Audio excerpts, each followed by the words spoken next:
कर्पूरगौरं करुणावतारं संसारसारं भुजगेन्द्रहारं सदा वसन्तं हृदयारविन्दे भवं भवानी सहितं नमामि। सोमवार के सुबह आज कार्तिक का सोमवार है। हम भगवान भोलेनाथ को पार्वती सहित कार्तिक गणेश जी के सहित नमन वंदन करते हैं। ओम नमः शिवाय, नमः पार्वती पते, हर हर हर महादेव। नमस्कार, सुप्रभात, गुड मॉर्निंग दोस्तों, कैसे हो? पंडित जी ब्लॉग में आपका स्वागत है। दोस्तों अभी नहा धो के एक जगह घूम फिर के घर आ चुके हैं और सुबह के आज अभी दोपहर के 12 बजे हैं। सुबह भोलेनाथ का वीडियो बनाया और अभी जस्ट कहीं घूम फिर के घर आ रहे हैं। अब घर में भोजन बन गया है और अब मैं अभी से ब्लॉग की शुरुआत कर रहा हूं। दोस्तों जुड़े रहिए, आज के दिन आपको क्या दिखाते हैं। तो भोजन बन चुका है दोपहर का और दाल चावल और शिमला मिर्च गोभी आलू की सब्जी बनी है, रोटी बनी है, चावल बने हैं और आज का भोजन दिन का ये बना है। भोजन करते हैं दोस्तों, भोजन करके फिर थोड़ी देर आराम करेंगे। शाम के 6 बजे हैं और आज का दिन का कार्यक्रम मेरा ऐसा ही रहा, ज़्यादा वीडियो बना नहीं सका। आपके साथ ही शाम के समय घूमने जा रहा हूँ और थोड़ी देर घूम फिर के आते हैं और घूम फिर के फिर घर आएंगे। आज घर का जो होगा वही ब्लॉग आपको दिखाऊंगा। और सुबह एक जगह ऐसी कुछ किसी के शोक की घटना हो गई थी, वहाँ जाना पड़ गया और उसके बाद घर में काफ़ी लेट आया और लेट आने के बाद फिर भोजन वोजन किया, थोड़ी आराम किया। और इसलिए दोस्तों आज मैं वीडियो कम ही बना पाया, जितनी भी बना पा रहा हूँ आप देख रहे हैं, आपका दिल से धन्यवाद।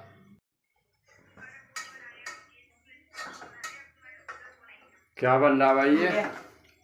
कर रहा हूँ, तो दोस्तों ये देख के कविता की तैयारी चल गई दीपावली की और पेंटिंग शुरू हो गई है। ये देखिए अभी आगे पेंटिंग कर रखी है, पूरी पेंटिंग होगी तब आपको बताऊंगा दोस्तों। ये देखिए बड़ी बारीक काम होता है महिलाओं का, पेंटिंग का जो होता है, और शो भी और खूबसूरती भी दोस्तों इसी में होती है, पेंटिंग में।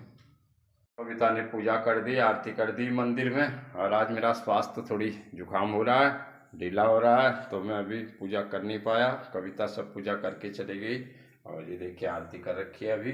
और आरती का समय भगवान का मंदिर बड़ा सुंदर और दिव्य लगता है। और आज सोमवार भी है। आज भोले बाबा का एक भजन आपको सुनाता हूँ। शेष गंगा अर्धंग पार्वती सदा विराजत कैलासी, नंदी भृंगी नित्य करत है गुण भक्तन शिव के दासी। शीतल मंद सुगंध पवन है जहाँ बैठे हैं शिव अविनाशी, करत गान गंधर्व सप्त स्वर राग रागिनी अति गासी। यक्ष रक्ष भैरव जहाँ डोलत बोलत है बन के वासी।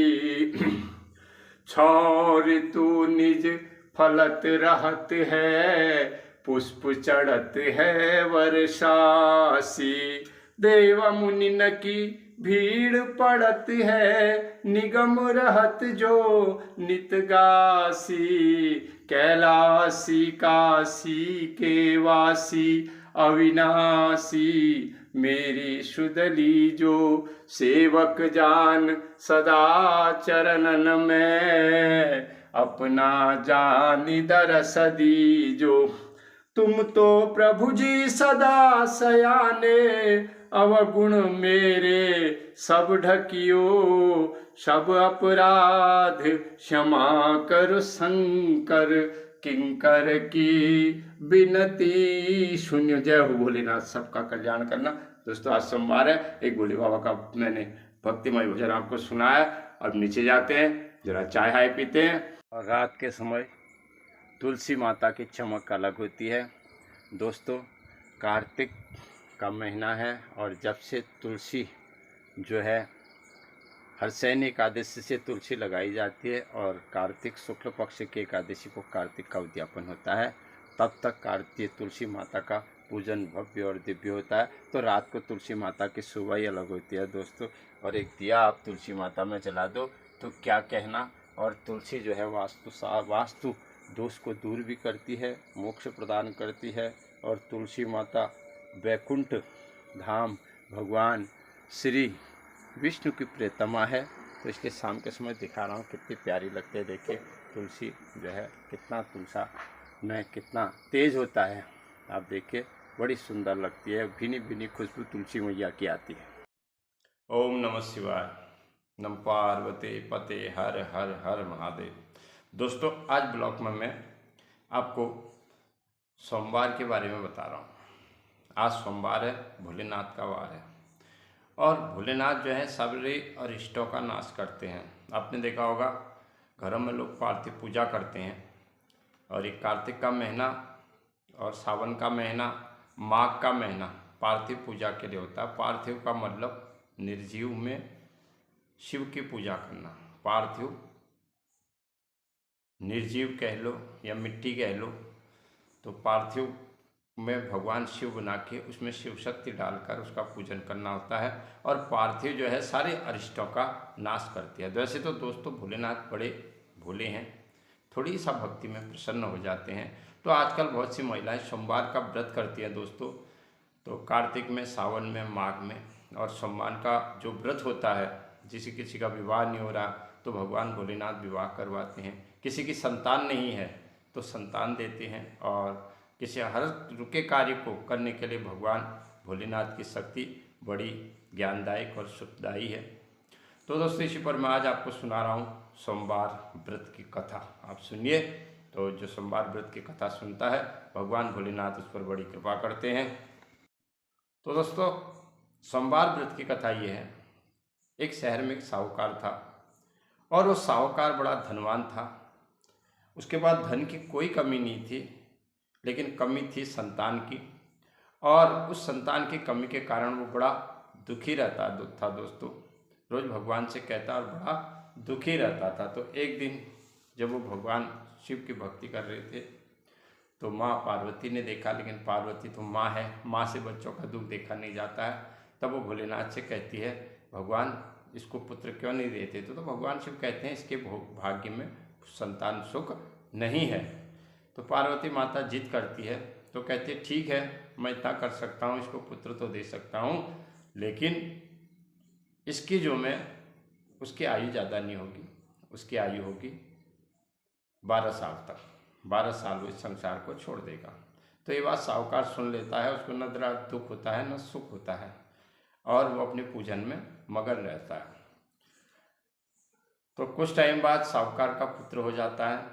और जब पुत्र होता है तो खुशियाँ मनाई जाती हैं, सब दान दक्षिणा दी जाती है।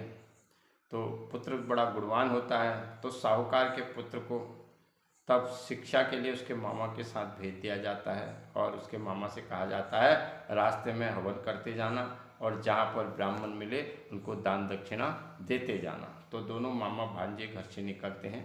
जाते जाते एक नगर में जाते हैं। तो दोस्तों नगर में जाते हैं। नगर में एक राजकुमार की शादी हो रही होती है और राजकुमारी के साथ।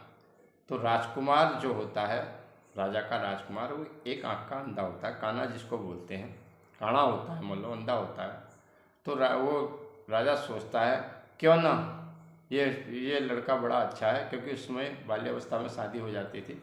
तो ये लड़का जो है क्यों ना हम इसको दूल्हा बना के ले जाएं और दुल्हन को घर ले आएंगे और फिर दिखा देंगे। तो उसको जो साहूकार के लड़के को दूल्हा उल्हा बना के वो राजा वहाँ ले जाता है और राजकुमारी के साथ उसका विवाह हो जाता है। लेकिन वो लड़का बड़ा चालाक था। तब लड़का क्या करता है, उस राजकुमारी के चुन्नी का जो पल्लू होता है उसमें लिख देता है तेरी शादी मेरे से हुई, मैं साहूकार का लड़का हूँ और जो ये तेरे को ले जा रहा इसका लड़का जो है काना है और एक आँख का काना है, एक आँख उसकी नहीं है और मैं तो अब काशी पढ़ने जा रहा हूँ। तो राजकुमारी पल्लू में उसकी लिखी बातें देख लेती है और देख के अपने माँ बाप को बताती है। तब उस लड़के को वहाँ से विदा नहीं होने दिया जाता। राजा जो है उस खाने को लेके अपने राजमहल में आ जाता है।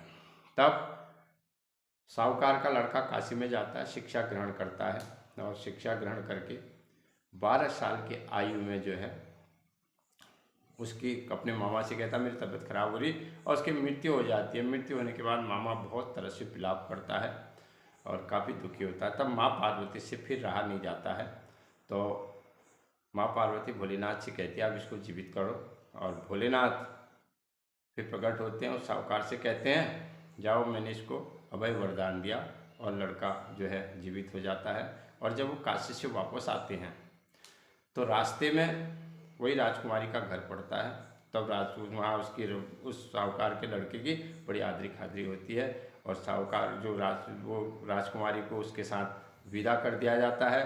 तब अपने घर आता है। उधर साहूकार और उसकी पत्नी दोनों प्रण किए होते हैं कि अन्न त्याग देते हैं, सोमवार का व्रत रखते हैं, अन्न त्याग देते हैं कि अगर हमारे लड़के की अगर मृत्यु का सूचना आती है तो हम शरीर छोड़ देंगे, अगर नहीं होती है तो तब तक हम अखंड जो है बिना अन्न का व्रत रखेंगे।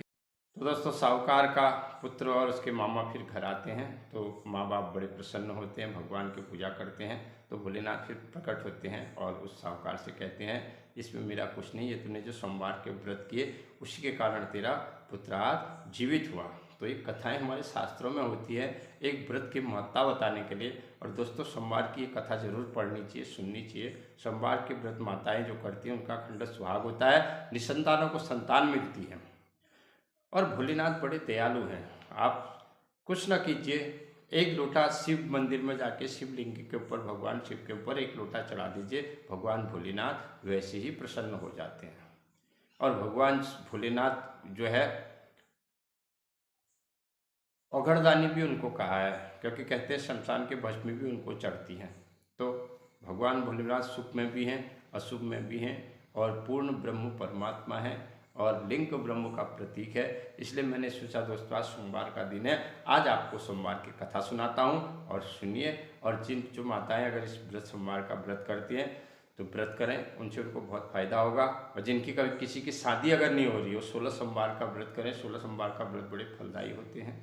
और रुद्राभिषेक करें, भगवान भोलेनाथ को मनाकर अपने अरिष्टों का नाश करें। ओम नमः पार्वती पते हर हर हर महादेव।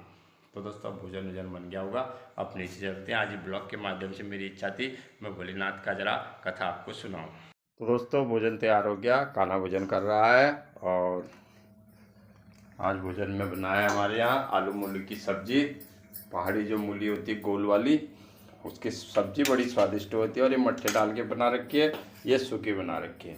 कविता रोटी बना रही है और अब भोजन करते हैं दोस्तों। कि कविता रात के अभी 10:30 हो गए और अभी दिल्ली लिख रही है। रात को समय होता है आधा, ये देखिए ये पेंटिंग कर रही है रात को। दिवाली की तैयारी बड़े जोर शोर से चल रही है हमारे यहाँ, आपके यहाँ भी चल रही होगी दोस्तों। भोजन करते हैं और आज के ब्लॉग में मेरे 1-2 घर की वीडियो होंगी। उसके बाद मैंने सोमवार व्रत की कथा आपको बताई। आप इस कथा को पढ़िए, भोलेनाथ का पूजन कीजिए, अपने अरिष्टों का नाश कीजिए। और बाकी कल मिलते हैं अगले ब्लॉग में। और आप मेरी वीडियो देख रहे हैं, आपका हृदय से धन्यवाद। अगर वीडियो देख रहे हैं जिसने मेरा चैनल सब्सक्राइब नहीं किया, दोस्तों चैनल सब्सक्राइब कीजिए और लाइक कीजिए। अगर आपको वीडियो बहुत अच्छी लगती है तो कमेंट और शेयर भी कीजिए। धन्यवाद। कल मिलते हैं अगले ब्लॉग में। जय श्री राम।